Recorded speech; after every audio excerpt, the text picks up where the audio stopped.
Problema complejo. Entorno tremendamente complejo. Yo hace 2 años y medio más o menos pensaba que la crisis de vivienda que estábamos viendo era un tema coyuntural. Si miramos datos hoy, posiblemente el problema empiece a pasar a ser estructural y bastante más serio de lo que parecía. 3 años creando más o menos o fabricando el 50% menos de viviendas respecto a la creación de hogares. Si miramos los visados para los próximos años, el gap se va a reducir algo, pero todavía seguimos teniendo déficit. Nos podemos poner dentro de 4 o 5 años con un déficit de 1 millón de viviendas. Problema realmente grave. Y además un problema grave con bastantes derivadas. Sí, no te preocupes. Bastantes derivadas. La primera, lo que es la materia prima, la falta de suelo. Falta de suelo que además lleva aparejada un problema que es un problema de siempre en España, que es que el desarrollo de suelo urbanístico finalista tarda muchos años. Tenemos hoy un problema, el problema sabemos que se va a acentuar y el desarrollo del suelo va para largo.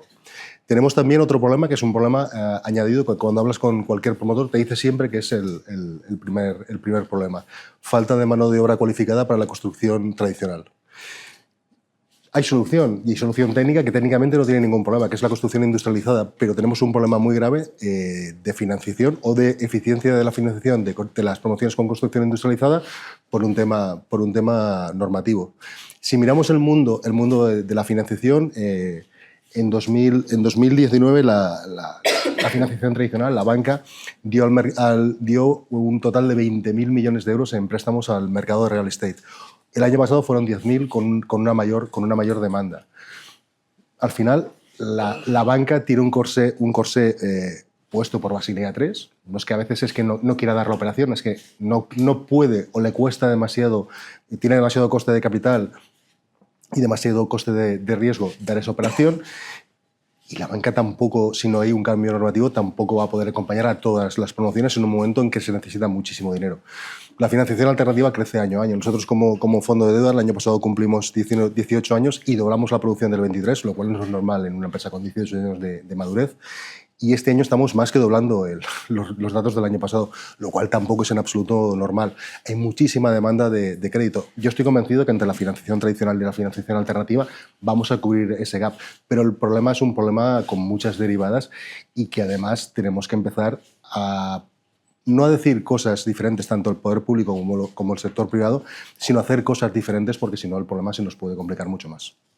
Tengo experiencia en alternativa desde hace 3 años, pero llevo anteriormente en la mochila 24 años de banca, con lo cual algo de experiencia tengo en los dos campos. Y de hecho empecé en este negocio cuando aún tenía pelo. Vamos a ver. Hay colaboración. Si miro, yo me acuerdo perfectamente, y cuando entré en el mundo de la financiación alternativa, me acuerdo de un comité de riesgos en el cual el jefe de riesgos dijo de un cliente: este cliente lo ha reestructurado un fondo de deuda, esto es capital privado, tiene que estar fatal, con lo cual esta operación ni la miramos. Estoy hablando de hace 7 o 8 años. Todo esto ha pasado. Ha ido, todo esto ha evolucionado de una manera muy importante. Vamos a ver, nosotros tenemos muy buena relación con todos los bancos, Securbanitae también. Es decir, somos jugadores del mismo mercado. Y más que nosotros, más que alternativos, o la banca, más que somos bastante complementarios, porque al final tenemos que nutrir al mercado de la financiación necesaria para salvar este problema de falta de vivienda que tenemos en estos momentos. Tenemos una relación en la cual compartimos operaciones, compartimos clientes, hay operaciones o hay mercados, como se ha dicho anteriormente, en los cuales la financiación alternativa tiene una preponderancia mayor, todas las nuevas maneras de living, hasta que no haya track record y la banca tenga, digamos, este histórico que le dé digamos, más confort para entrar, la financiación alternativa vamos a tener mucho más, o estamos teniendo mucho más peso. Y además el peso es un peso que nos tiene que dar una responsabilidad, y es que estás creando un mercado, estás creando un track record. Analicemos bien las operaciones, que los proyectos salgan bien, porque si hay un histórico negativo, estas nuevas maneras de living en España, que ya están testadas y funcionando en otros países, no van a ser financiadas por la financiación tradicional.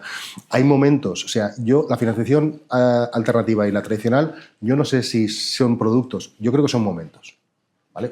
Voy a poner un ejemplo de un coliving. Coliving centro de Barcelona, hay que construirlo, perfecto. Vemos el plan de negocio y yo, en el comité de riesgos, digo, el plan de negocio del cliente realmente me parece demasiado conservador. Hay una demanda brutal en las grandes ciudades. Oye, entramos. Nosotros entramos, hicimos la promoción y al final este cliente, cuando ya tenga el proyecto estabilizado por rentas, lo va a sacar la banca. Estas cosas son así, es cuestión de momentos. En los momentos más complejos, en los momentos en el que el estudio del proyecto es lo más importante y no tanto mirar el retrovisor, que es lo que más hace la banca, y vengo de muchos años en banca y en comités de riesgos, que siempre me cabreaba muchísimo diciendo, oye, no podemos mirar siempre para atrás cuando el proyecto es hacia adelante. Bueno, pues esto es lo que tiene la banca y lo he sufrido durante 24 años y ahora mismo miramos mucho más en financiación alternativa hacia adelante. Con lo cual, sí que tenemos muchas sinergias. Hablamos bastante, pero tenemos que hablar mucho más. Pero yo creo que no lo estamos haciendo lo suficientemente bien. Yo creo que esto va de analizar las operaciones conjuntamente. De que nosotros digamos, nosotros hacemos este primer tramo, ¿cuándo entráis vosotros? ¿Cómo estáis cómodos? Y hacer un tercer conjunto, oye, primer tramo, financiación alternativa, cuando se cumplan estos criterios, financiación tradicional. Pero es que además podemos hacer una cosa que es una cosa, yo creo que bastante sencilla, y me parece que es un tema de pensar, y es, ¿por qué no utilizamos la misma minuta, acordamos la minuta el día de la firma? De esa manera, cuando entre la banca se va a subrogar. El cliente va a pagar una constitución de hipoteca y una cancelación de hipoteca y va a pagar una vez a JD. Si no lo hacemos con la misma minuta, el cliente va a pagar 2 constituciones de hipoteca, 2 cancelaciones de hipoteca y 2 veces a JD. Es un tema de que la pedalada tiene que ser mucho más redonda. Al final esto va de poner al cliente en el centro, pero poner al cliente en el centro de verdad y entre todos hacer la mejor financiación o estructurar una financiación que para el cliente, que al cliente le aporte valor. Yo creo que tenemos muchísimos ángulos de colaboración. El tema de que yo he venido de la banca de los 90 y de los 2000, que ibas con el cuchillo entre los dientes, la competencia, yo creo que esto está pasado de moda. ¿Somos competencia? Sí, a veces Urbanitae nos quita una operación, a veces nosotros la quitamos, pero que no va de operaciones, esto va de aportar valor a los clientes porque al final, si miramos en el medio y en el largo plazo, va a ser mejor para nosotros y para los clientes. De todas maneras, con el tema de la minuta te digo una cosa, y se lo dije al jefe de riesgos de Banco Santander, a Luis Martínez, el cual conozco y tengo en gran estima, le dije, la minuta no hace falta consensuarla, utilizamos la vuestra. Si es que se parece al 99,99 a la nuestra. Vamos a ver, partimos de la base de que nuestro Código Civil es del 1889.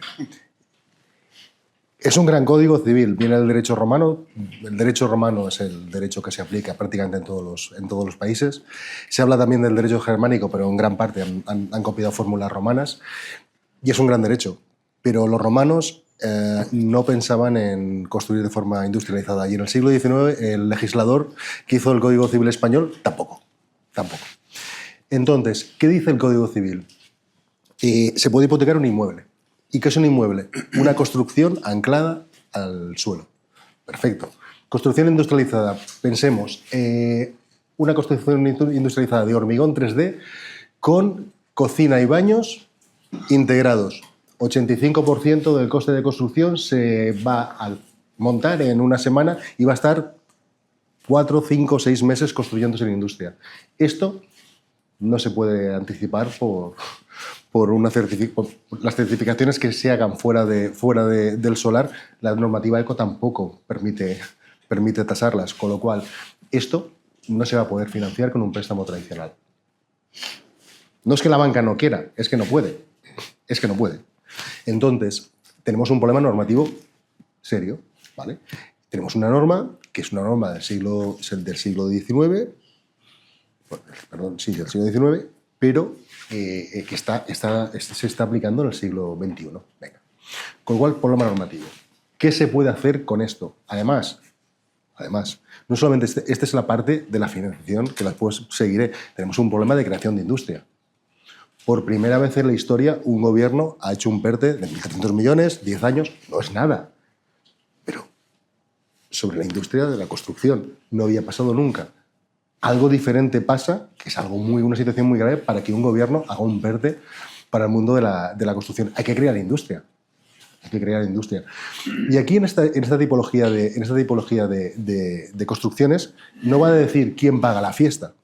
Cada cual va a pagar lo que tenga que pagar. Es quién anticipa ese dinero. Si lo anticipa el constructor industrial, tiene un problema de escalabilidad. Va a poder escalar hasta el límite de su working capital, propio o ajeno, la suma de los dos. Esta es su escalabilidad. Si lo anticipa el promotor, y en España y en prácticamente todo el mundo, el negocio promotor es un negocio claramente financiero, la TIR se le va a ir abajo seguro, y además también, si tiene que anticipar muchas cantidades a un único proyecto, es posible que no pueda desarrollar otro al mismo tiempo, con lo cual también tiene un problema de escalabilidad. Problema serio. Nosotros, ¿qué hicimos? Algo que no cuesta nada, que es pensar. Estuvimos pensando durante mucho tiempo en cómo hacerlo, cómo poder financiar esta tipología de proyectos. Y pensamos que se podía financiar y además pensamos que era una tipología de construcción que se iba a implantar en el futuro por necesidades, tampoco por nada más, y porque es mucho más eficiente, efectivamente. ¿Qué es lo que hicimos? Primero, hacemos doble project monitoring con una tasadora homologada de primer nivel que estamos haciendo un piloto con ellos. Doble. Uno en el solar y otro en la industria. Porque lo que se hace en industria se puede certificar. Además, este project monitoring en industria lo hace con etiquetas inteligentes, con tecnología blockchain, con lo cual tenemos la trazabilidad de esa pieza, de quién es y dónde está. Y en qué estado se encuentra, de avance se encuentra. Vale. Perfecto. Hacemos una reunión con todas las partes implicadas, con el constructor, con el promotor, nosotros el financiador y también con la tasadora. Y en esa reunión miramos el cash flow y en qué punto todo el mundo está cómodo. Pactamos el cash flow y nuestros desembolsos y una vez certificado por el arquitecto y por el project monitoring el avance en la industria, abonamos al industrial. Esto tiene un riesgo que no se da en una construcción tradicional, y es que es un riesgo de contingencia económica del constructor industrial. ¿Qué pasa si en ese momento de construcción el constructor industrial tiene un problema y hace concurso? Lo que hacemos es hacemos un contrato entre constructor y promotor, en el cual, una vez certificado ese avance y abonado a esas facturas al constructor, pasa esas piezas de existencias a depósito del cliente. En caso de contingencia, esas piezas son propiedad del promotor y las puede utilizar. No es una solución perfecta porque la legislación nos impide tener una solución perfecta, pero al menos es intentar dar solución a una parte que es la financiación de esas promociones. Pero el problema es mucho mayor. Se tiene que crear una industria, tiene que haber muchas más ayudas públicas, tiene que haber muchas más ayudas a fondo perdido, préstamos blandos, incentivación fiscal. Con construcción tradicional no vamos a avanzar lo suficiente. Tenemos que ir hacia la industrializada, pero tiene muchos problemas y el principal es el normativo. La pregunta del millón. Esta pregunta es compleja, ¿eh? Por eso vamos terminando. Vamos a ver. Partamos de la base que el equity siempre es más caro que la deuda. Por cara que es que la deuda es más caro. Además es más caro y es mucho más pesado. Si tenemos un socio que además quiere intervenir en el negocio, es mucho más complejo, ¿vale? La deuda es, aunque tenga un coste más elevado que la tradicional, como es la alternativa, siempre es más barata. Y es mucho más sencillo de sobrellevar, ¿vale?